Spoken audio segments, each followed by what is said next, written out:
Hey everyone, and welcome back to my channel.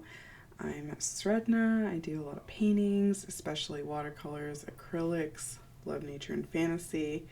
And today I'm going to be showing you what's in my sketchbook and then also do another sketchbook drawing. So in here I have various scenes, definitely from Studio Ghibli because I love it so much. And just whenever, I think like with these ones, I was like watching the show and then I was like, oh my gosh, I just have to draw something. And so I drew something from the movie. I love Anne of Green Gables. I've tried to watch like everything possible that they have, like whether it's like a Netflix, I don't know, some sort of movie somewhere else or the book or whatever. It's like any way I can get my hands on, always about it. And then just like more just random sketches, and a lot of times I'm also like testing out like art materials. So there was one where I had some like oil paints, or was it oil pastels, like where you have like a little stick and then you can like rub it across the page. And whenever I get new color pencils and things, and then I like to do a little bit of swatching. This is when I was working on like a logo, and so I had some various color options in here. So yeah, that is my sketchbook, and this one is specifically for being able to like paint on as well. There's a couple other sketchbooks. I usually have a little mini one in each of my I guess like a purse or bag, like whatever I have on me, like I make sure to have at least like a little thing so that I can jot down something really quickly when I'm out and about. Usually those ones I do like in pen or pencil, and then I kind of leave them and then maybe transfer them later to another kind of like a watercolor sketchbook or something. So never know. And I'm trying to think, I'm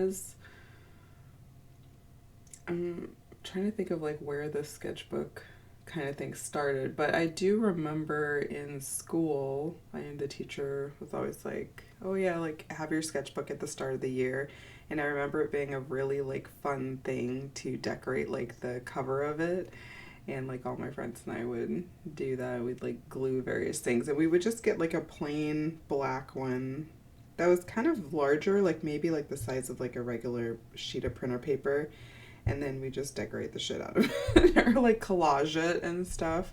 And that excitement with sketchbooks actually has not gone away, because there was I'm trying to think, was it a year or two ago?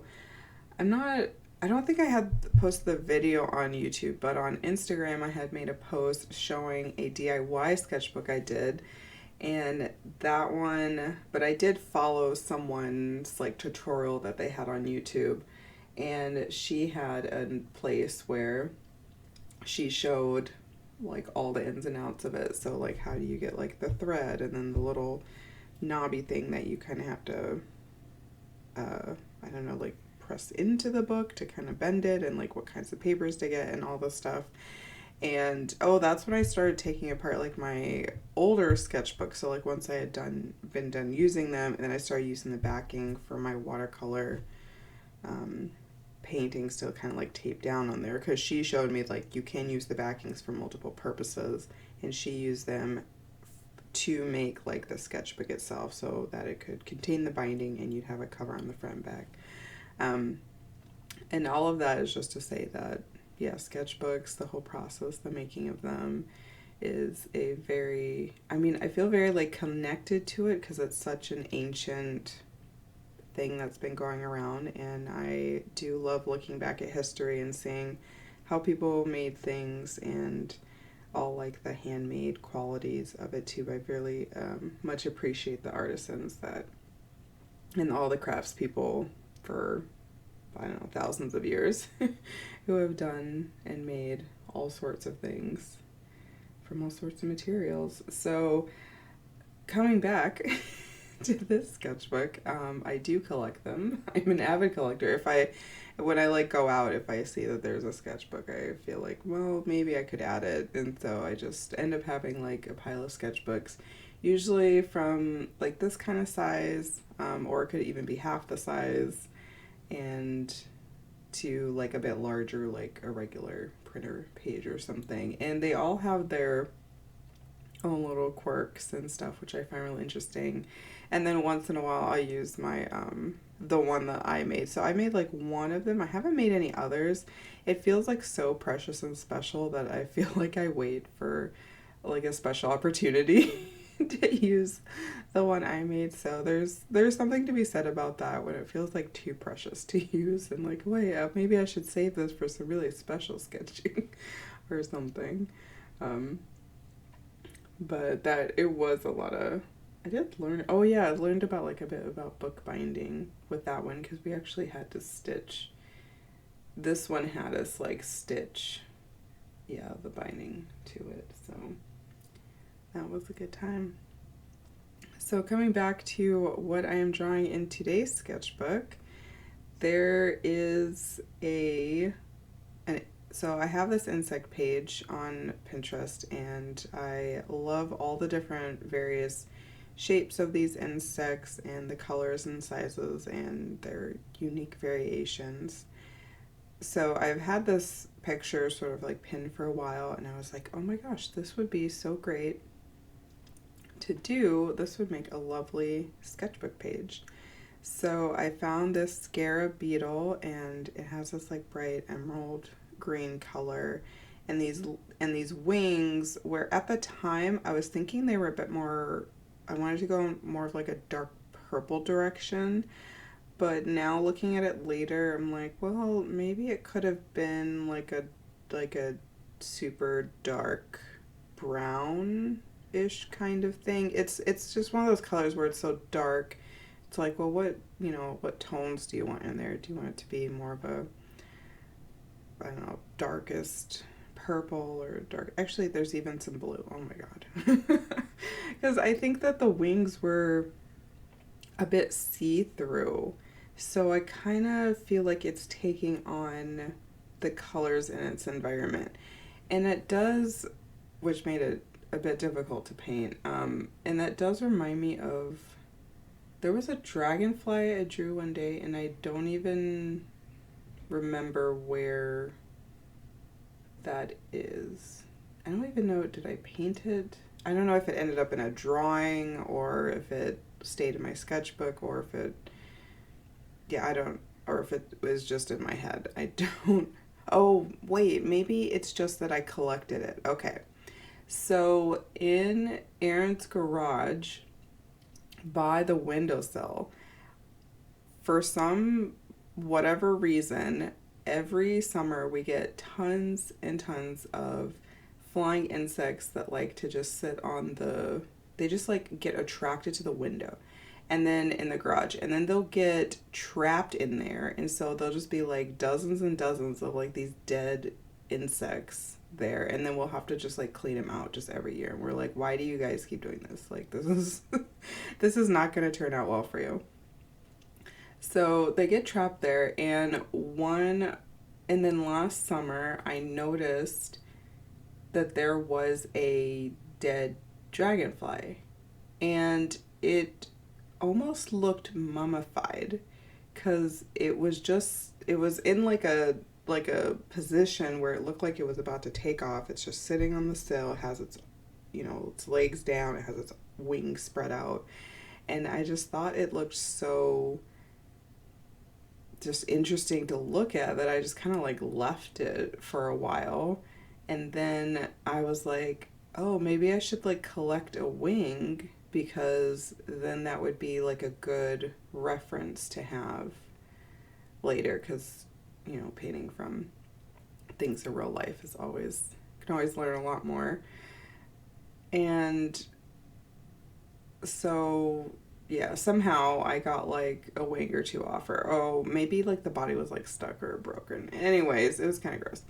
But I did eventually get one of the wings, and I do have that in my art studio. I think it's just sitting on my desk somewhere. I wonder if there's a way I can preserve that a little better. But when I got to actually pick it up and like inspect it, it's just transparent.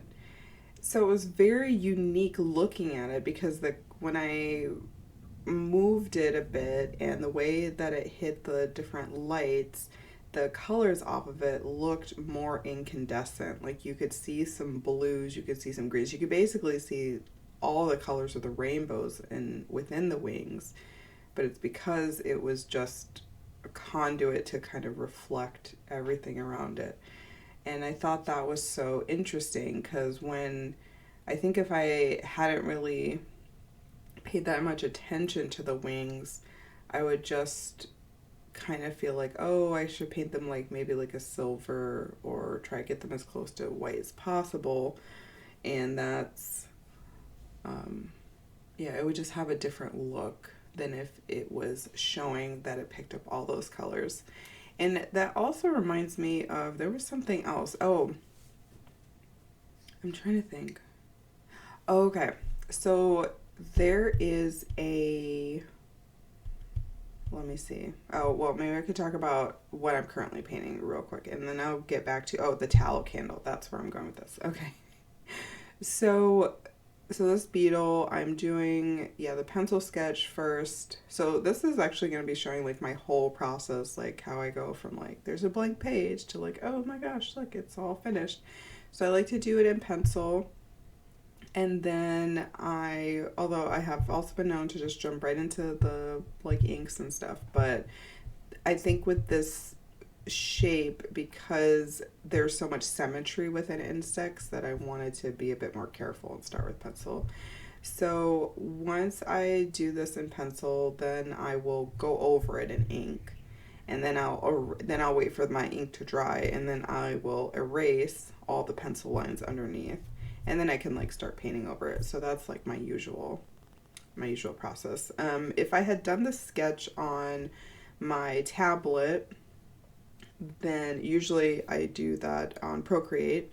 Then I would have sort of like printed it out. So I would like have transferred that sketch to my computer, printed it, and then I would use a light board to transfer it to watercolor paper. So that is my usual process. Okay, getting back to the fun stories about the drawing transparent things. Okay, so there was that. So that was one kind of thing that kind of showed me a bit more that I learned from about the transparency of different things and how I might go about like capturing those colors. And then there's another place where so I'm reading a lot of, I mean, as usual, a lot of fairy tales, but even more so because I'm this year focusing on a lot of fairy tale art. And because when I started the transition from like art from like a hobby to a career, I was thinking about different themes that I could do in collections and stuff. But actually, when I first started out, no, I wasn't thinking about that. I was just like, I'm just going to draw whatever I want. And so, yeah, I just drew maybe things around the house or things outside. And then, like, a bit over time, I was like, well, it'd be nice to have, I keep hearing about, like, collections and having a theme in it, like a group of work where it's kind of focused. And so then I started doing, like, flowers and then those, like, series based on that. And then my next thing was like, okay, I want to focus on different fairy tale stories and creating art from those.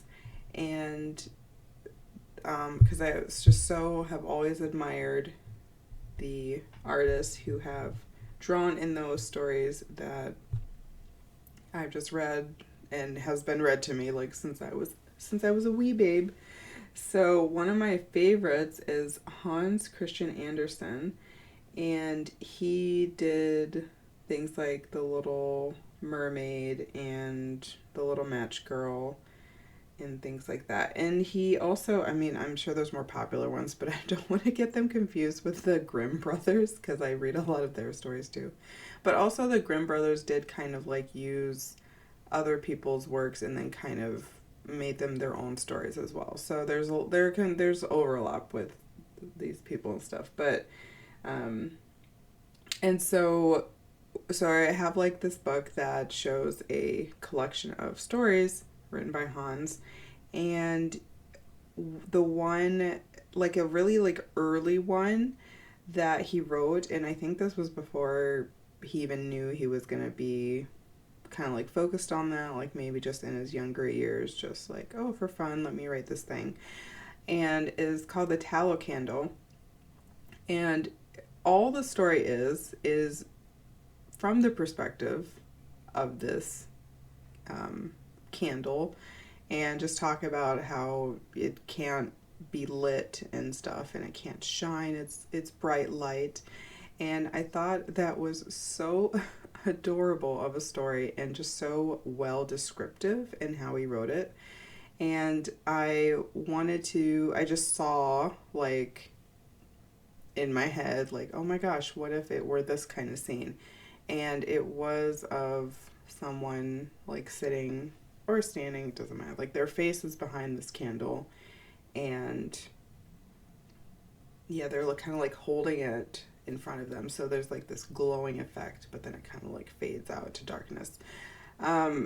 So when I was thinking about that, I was like, okay, let me see what I can do about this sort of tallow candle thing. Like, how can I, because I like to get kind of in-person references. So I was thinking about how could I like build this scene. So I was like, okay, maybe I'll use myself as the person who's like standing behind it, and then as the model. And then how about this candle? Well, first off, I do not want to actually go out and buy a tallow candle, because that would have to be made from some sort of sheep fat or something like that.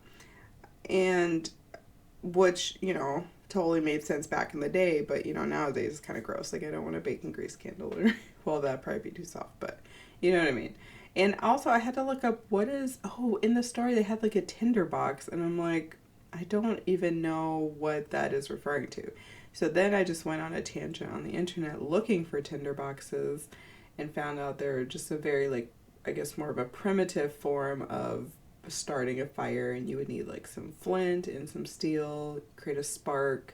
The spark hops into some charcoal that you contain in your box, and then you can use like a little stick or a match to transfer it to the candle, and there's your tinder all contained in the one. And then I started reading some recollections from people who lived during that time, and they had like these like little quotes that people would say, like, oh, like the maid, like it's like her, I don't know, her knuckles are scratched from striking the flint and stuff, because like when would you would kind of almost have like a knuckle grip on the steel, and then you would like just bang it against the flint a lot, and so like if you missed it all, then ouch, you could just get scratched up a bit. And I guess it also took a while, so people liked to kind of keep their fires going and keep it lit, rather than having to, I don't know, relight it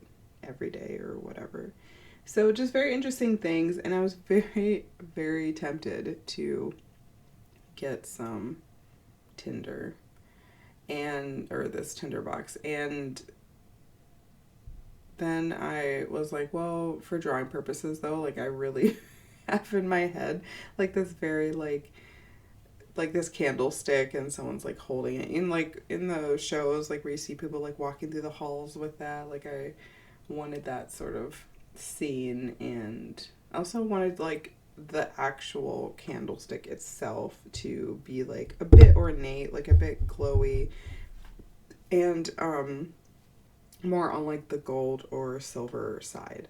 And so I'm saying all of this to say that then I started looking at how to draw metallics, because I wanted to draw something that looked gold, like a gold medal or a silver medal. And that, I think we're getting to the moral here, and that is similar to the transparency of these wings. Aha, I've made it full circle.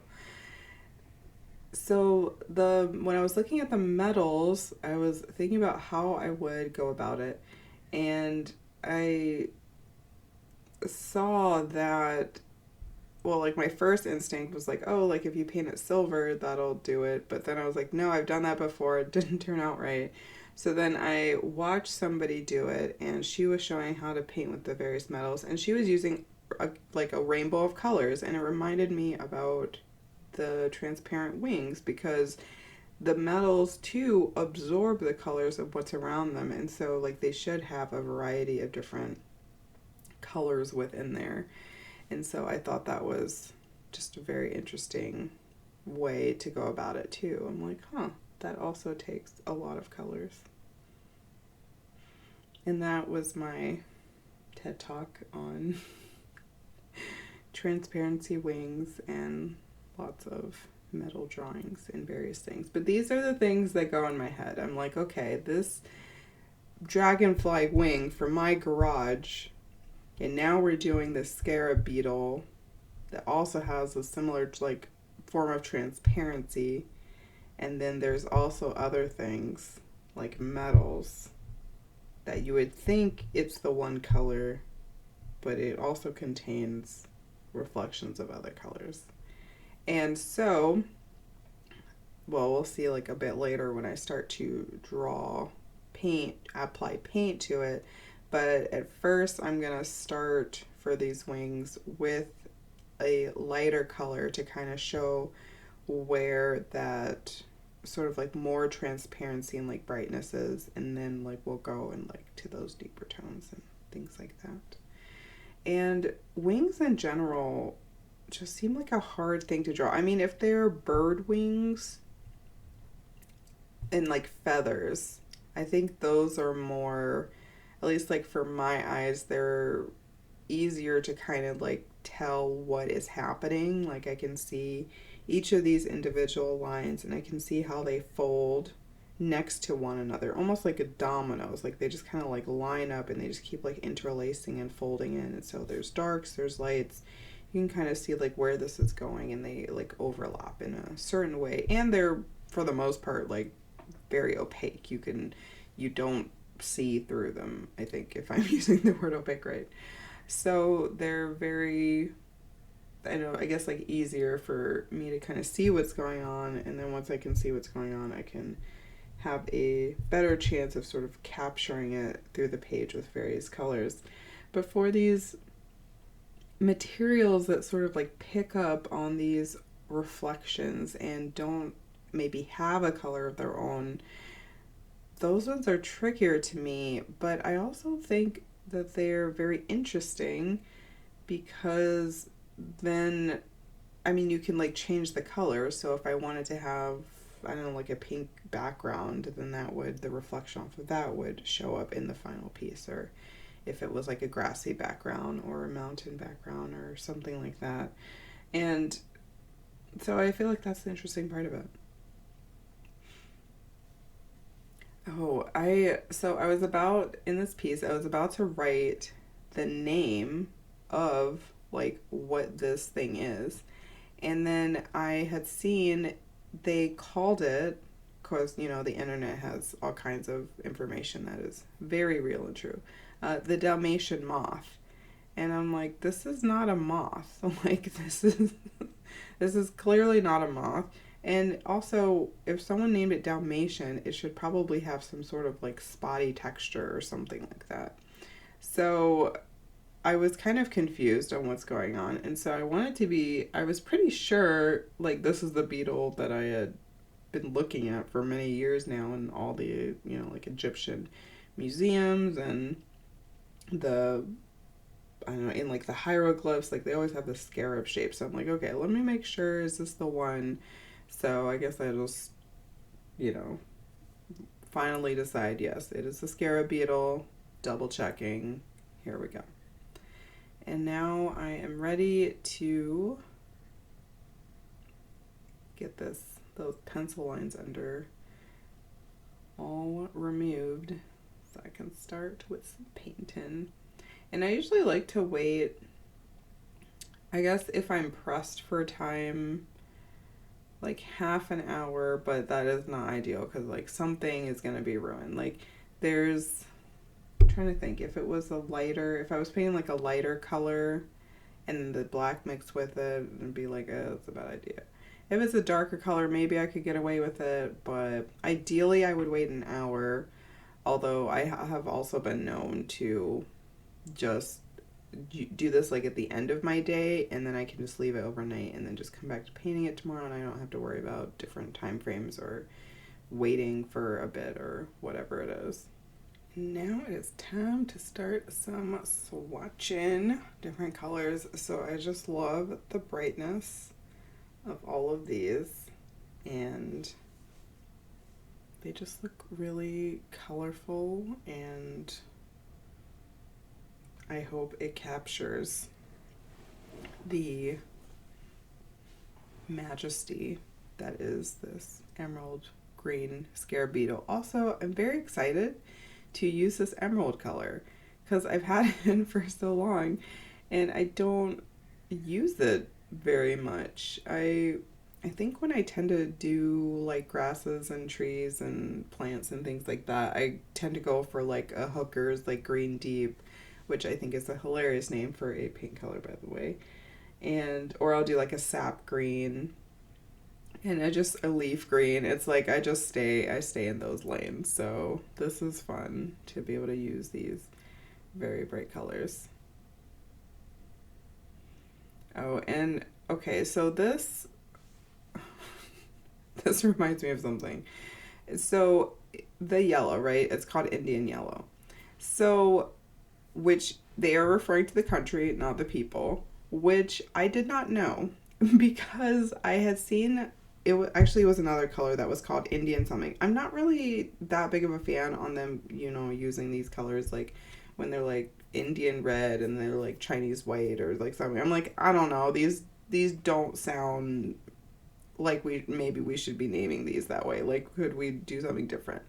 So anyways, I totally thought that they were being a bit racist, and oh, who was it?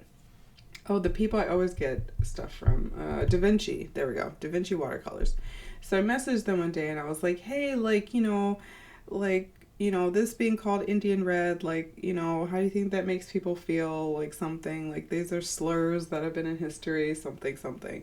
And they were like, wait, that's not what was happening. Like, we're talking about the country of India, and like red is like a very vibrant color because of their dirt or grounds or land, like something like that. And I was like, oh, okay, yeah, okay, yeah, sure, that's yeah, I get that. I was like, oh my god.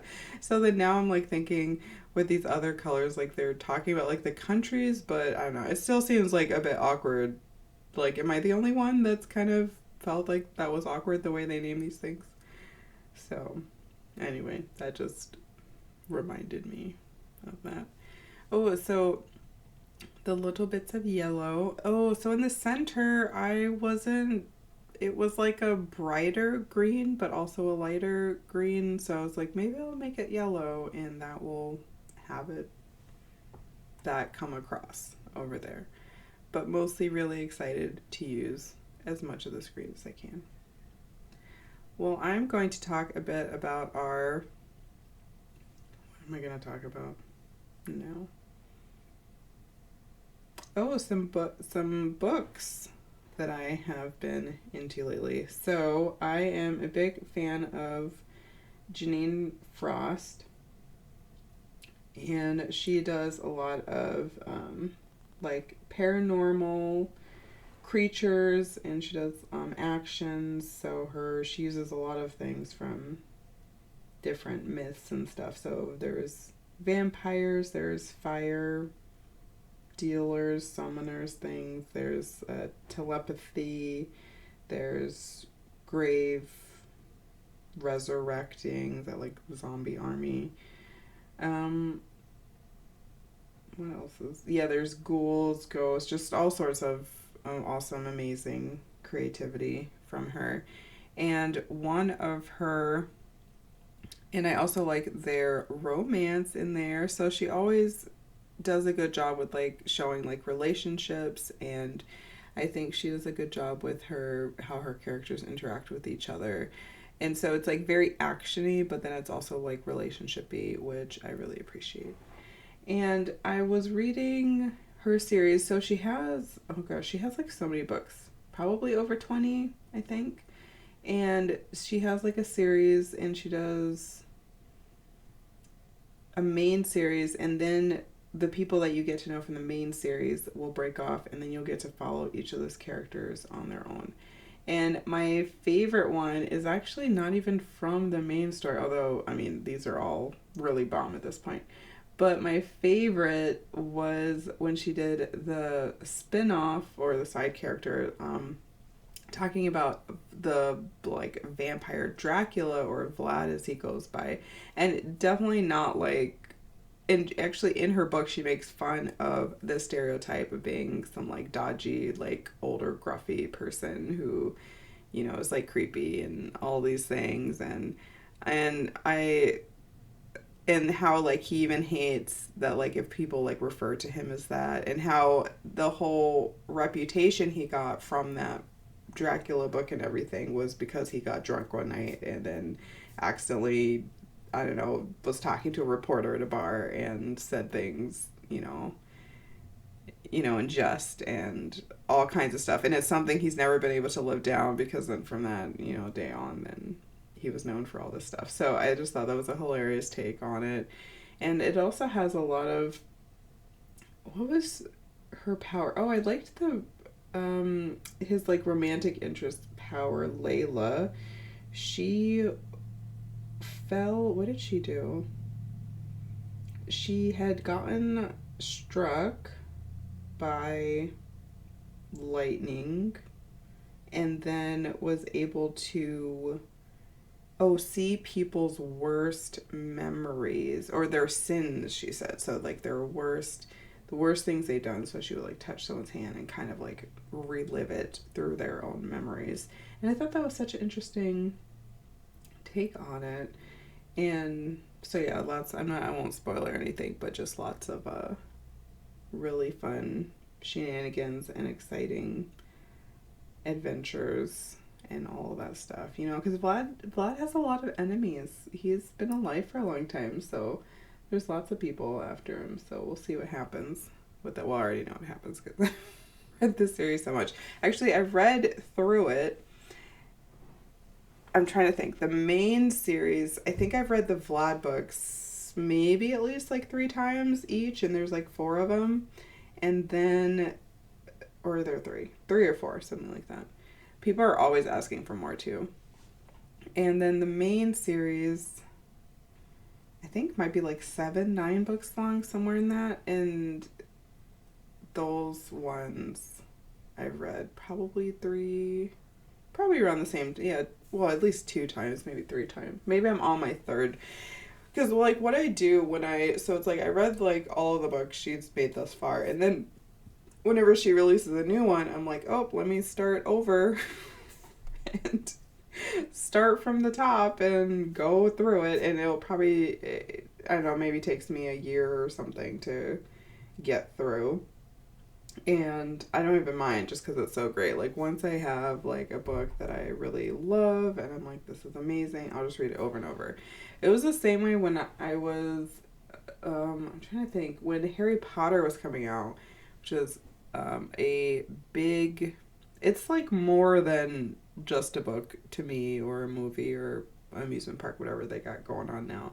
Because when I was younger, they had, the books would come out like around my birthday, which is November. And so it always felt very special to me because for so many years it's like, oh, okay, this, like, it's around my birthday. Oh, there's this new adventure he's having, like, get to read about it, and then it's new adventure. And so like when the books like finally did reach the end of the series, I did feel like part of my life was missing. Now I'm like, wait, but I always have this to look forward to for like the last 13 years and stuff. So it felt very odd for that to be kind of over a bit. But when I have this like very vivid memory, and maybe I'll draw it one day because that's always fun to have these memories and then to try to capture them. That would actually be a nice thing for a sketchbook. It's like capture down the memory. So I was at this school, maybe it was like 2nd or 3rd grade, and at recess there were honeysuckle plants around, and as kids would like go to the honeysuckle bushes and lick the middle of the honeysuckle plant. There's something I've tried to do it when I was older because I was like I felt like it was so sweet and it was almost like honey and stuff, and I just didn't get the same wonder and awe. But like as kids, we like treated it like it was candy. Like went over to the bush, the flower, and then I think there was like we didn't just put the whole flower in our mouth. There was like a special spot where we could do that and something. I don't know. Maybe if I looked it up, I'd be like, what were we doing again? But anyway, as the kid, it was like the best thing ever. It's just like our little treat or something during recess. So, but I mean, they must call it the honeysuckle plant for a reason. So there's something there. But um, yeah, that was fun. And then another vivid memory I have is my friend and I. So like on the playground, there'll be like those raised boxes and they'll have like the swing contained in one and then maybe like monkey bars contained in another. And so those raised platforms we would treat like we were jumping onto like the Hogwarts train. So we just had many like imaginary adventures there, pretending all sorts of things and that we were witches and wizards and jumping onto the platform and going off to our magical school, which was a lot better than our, I think at that time I was in like a private school for just a couple years. And that was, I'm trying to think. I don't have many memories except that they were okay with, they definitely did like the turning kids over and like hitting them on the bottom with a ruler if they got out of line. Definitely did that kind of thing, but not very like often or anything. I learned cursive there. That was something that Aaron tells me is why I am like a relic or something. He's like, no one's learning cursive. And I was like, wait, don't the kids like, what did they learn around this time? Don't they need like cursive? He's like, no, nobody needs cursive. And I was like, wait, I feel like this was an important thing. And he's like, yeah, it was an important thing. Now it's not really a thing. And I think that is true. Like, I don't think they used to teach that like in school. You know, they also used to ride horses and, you know, everywhere, not just some places. And, you know, they didn't have FedEx back in the day. So there's, yes, things change, but that is something that I'm like, aw, but do the kids want to learn cursive? Probably not. So that's fine. Um, so yeah, those were those early school memories. But Harry Potter was definitely a big part of recess and imagining those with friends. And there was, oh, also it was one of those books where I didn't want to read, and I was like, this is not fun or entertaining, and books are boring and things like that. And then one day, my aunt, I think it was probably for my birthday, got me the first Harry Potter book. And I started to read it, but I found the beginning to be not very motivating. I was kind of bored by it. Excuse me. And so what I did was I like skipped to like the was it the middle or the end? It was one of those. So maybe I like skipped to the middle and I was like, oh my gosh, this is very interesting. Now let me go to the beginning and see how this happens. And that is something that I still do to this day because it is, am I picky about books? I feel like I read so much that I don't know if it's like a pickiness thing. But I definitely do, or what I should say is like, I'll give books some chances, right? Like, not everyone has like a super, I don't know, like action-y, like engaging, like beginning and something. Like maybe some people want to start off with more of like, let's build the world and let's take our time and let's this.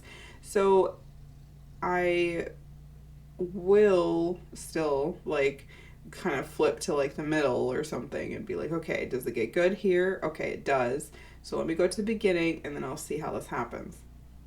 But if it's still not interesting in the middle and it's still kind of the same, kind of maybe boring pace, or the storyline isn't that isn't enough to keep me motivated, then I'll just be like, well, you know, I tried kind of thing. So that's just something I've done since I was younger. It's kind of fun. Okay, let's see. Back to the beetle. Where are we here? So at this point, I had outlined all those sort of edges that I wanted to be like a bit lighter.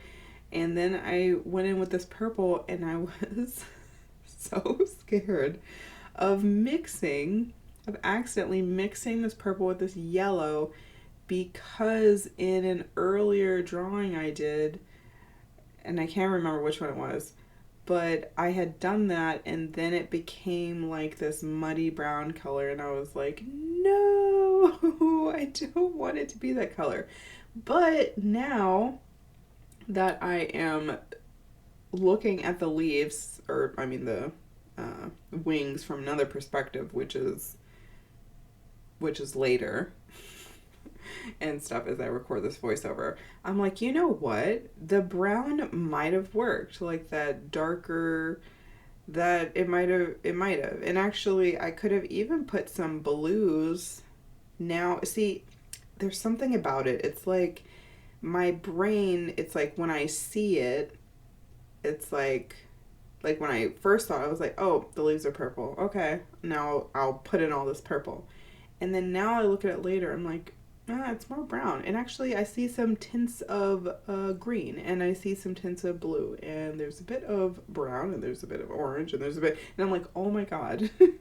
So there's definitely something about like what our brains want us to see, like that quick information we get from the get-go, and then if we kind of allow ourselves to think about things a bit differently, what might open up to us. So maybe me thinking about the dragonfly and the painting metals kind of reminded me of like, oh, right, there's these different tones, and now I can see them, but at the time I'm just like, let's get this down. What colors do we need? But I am very happy with the final result and stuff. So I guess it's just up to anyone. And that's what I actually, something that's very what is it? Like very calming to me about painting nature, and also like painting in the fantasy realms, which is mostly what I do, except for if it's like a building or something.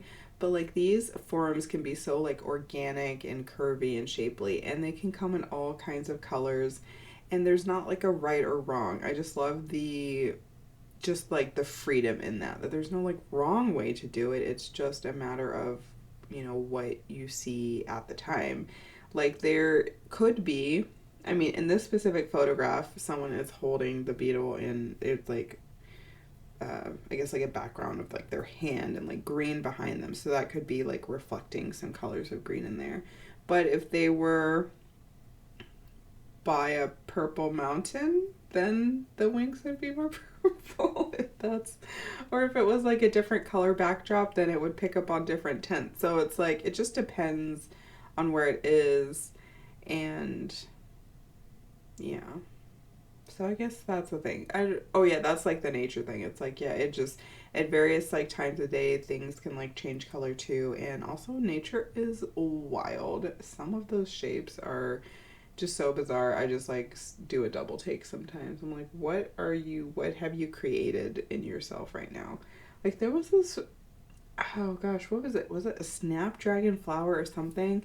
I was in Florida, and I'm trying to think, I don't even know if it was like a garden, like if it was meant to be like a garden, or if it was just some sort of place. Oh, maybe it had like animals, or it was some kind of museum. But like wherever you are outside and there's some sort of building, like people go all out with their arrangements of plants. Oh my gosh, I just keep feeling this frog in my throat. Excuse me. So I see this plant, and it has like this orange, and it has this red, and it has these spots on it, and this like yellow coming up, and it almost looks like a heart-shaped cheetah thing happening. And I'm just like, I just stop in my tracks and I just stare at it like, what are you doing?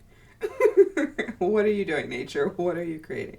So it's just amazing, all the different variations. And I probably won't even see every single variation in my lifetime just because there's so many. So who knows? I'm just saying maybe out there somewhere there's a purple beetle wing with bright green in the middle. Or maybe it's out in fantasy because it's whatever. Could be in the mind or out with the eyes, who knows? Just because you don't see it doesn't mean it's not there. So if that means anything. I think it's because I also like my like fantasy to have like some elements of like we're a bit in reality. Like I want it to look like a bit believable. So I think that's why I haven't really teetered towards the surreal world so much, which I thought was a very I'm trying to think. Oh, well, I did just get this book based off of this surreal artist because I wanted to know more about this world. Because I guess what I do now is I sort of like take these things that I can see or exist in nature, and then I kind of maybe like combine these different elements and then kind of create this new element that is more of in like the fantasy fairy tale realm. So like maybe you wouldn't go outside and see this scene, but it looks like something that could possibly be somewhere. But the surreal is like, to me, they're just like, you know what, F reality, like F, trying to make things look like they make sense or believable. And we're gonna put what we want where we want. And so when I see these like surreal images, like let's say it's, I don't know, someone holding an umbrella and there's clouds behind them and they don't have a head and they have shoes or something. And I'm like, what is happening? What is going on? Like my brain is just like, don't understand. Like what am I looking at? And it's like a bit disturbing. I've always found surrealism to be, I feel like my brain is a little bit disturbed by it, but I also like admire it. Like it's because of this like reaction that I have to it that I want to explore that more. I'm like, why, is my brain making me do that? Like, and I wonder if that would kind of help. It's like being comfortable with the uncomfortable and help in like other ways because like I was saying with, looking at the wings and stuff, how at first my brain was like, okay, just, blot in these colors, we're good. But then later I was like, wait, there's things I wasn't even really saying.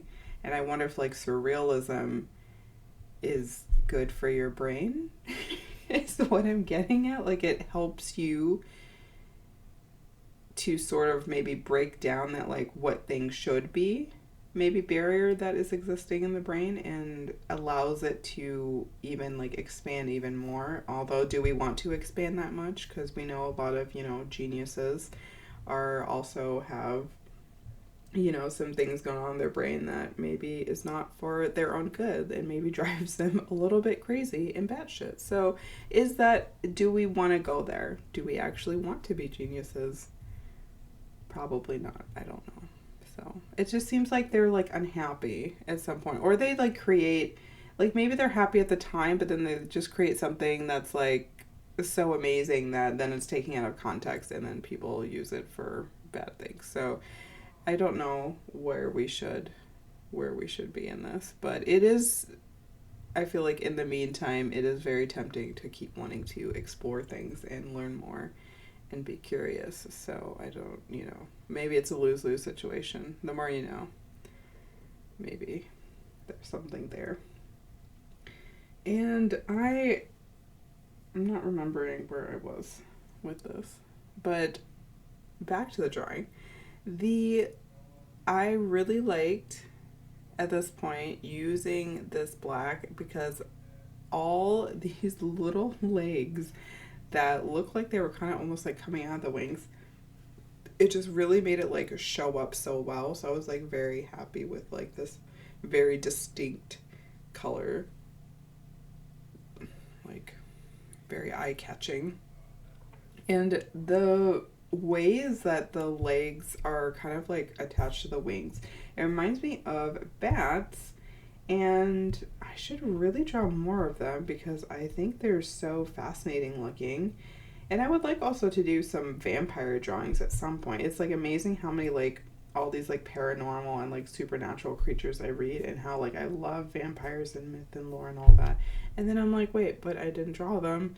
But I wonder if that's just because they're so, again, like that precious thing of like, well, it's so meaningful though. Like, could I ever? But I mean, it's not that big a deal. It's like a person with some sharp teeth, so I'm sure it would.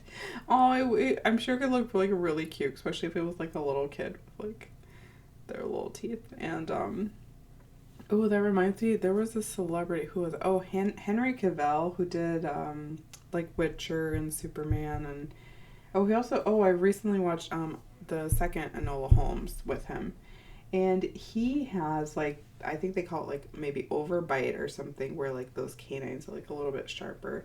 And I was like, oh my gosh, he looks like if there was like a vampire role going on or something, like, you know, that would be a nice little thing. And I hope that's not like an offensive thing. I just think it's really adorable. So I think I think Aaron has like a little bit of an overbite or so, or he has like a little bit of like pointy things, and I just find it so charming.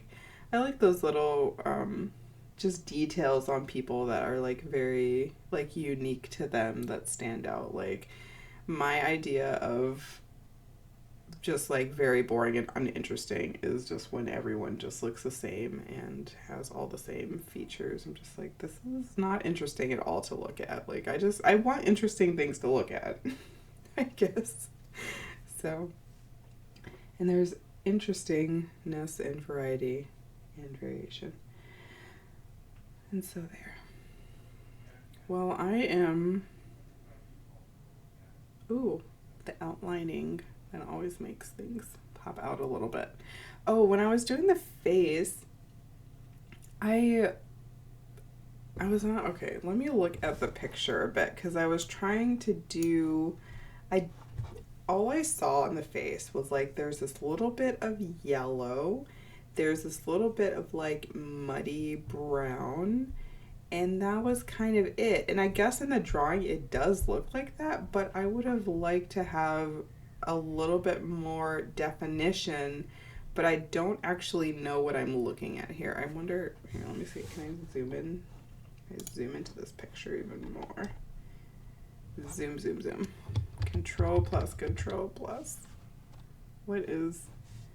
Okay, so I would have thought it was furry, little hairs on its head, but now that I've zoomed in the picture, it looks like it's... I think it could just be because of the blurriness of the photo, which was... it would be hard to pick up. But it does look like just regular insect armor that is kind of smooth. So that is interesting to me. Actually, this would be a great insect to sort of like buy in a preserved state, and then I could really like hone in on these features, and I would be able to tell like, oh, this is like smooth or bumpy, or this is rough or soft, or whatever it is, because it is pretty hard to tell from just looking at pictures sometimes, especially if it's not like a high quality photo, which, I mean, Pinterest is just more to get ideas about different things, so they're not, you know, exactly trying to be known for the best, you know, using the best cameras and stuff like other photography sites.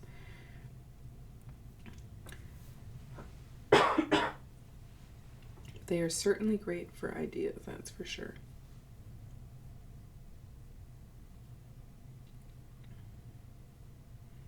So I will just make up a few final touches on this beetle, but I feel like mostly we are good here. I did darken up the yellows just a little bit, and just, you know, it's like all the colors are here, just, you know, sort of faffing around, just like, add a little here, add a little here.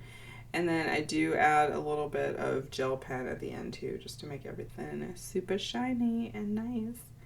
So I am going to end here because I think I need to go get some water or some tea. Should I get some pop?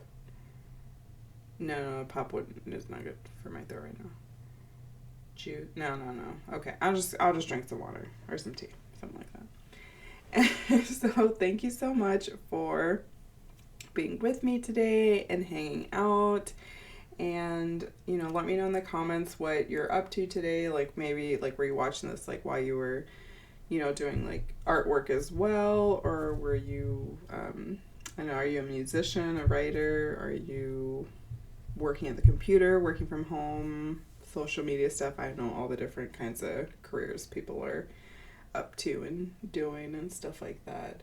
So, because I usually watch the, like, kind of the real time paint and chills, kind of almost like feels like a coworker's in the room with me as I go off and do my tasks and things like that. It's just nice to have someone in the background for a bit. So yeah, just let me know like what you're up to and all of that stuff. And I hope you have a great rest of your day. And thanks for hanging out with me a bit. And I will see you in the next video. Bye for now.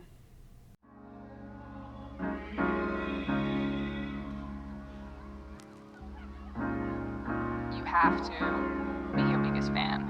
And when things are really tough and they're really rough and nothing's working, but there's something inside of you that says, I just have to follow that. Because you don't know who you're going to meet, who you're going to meet, who you're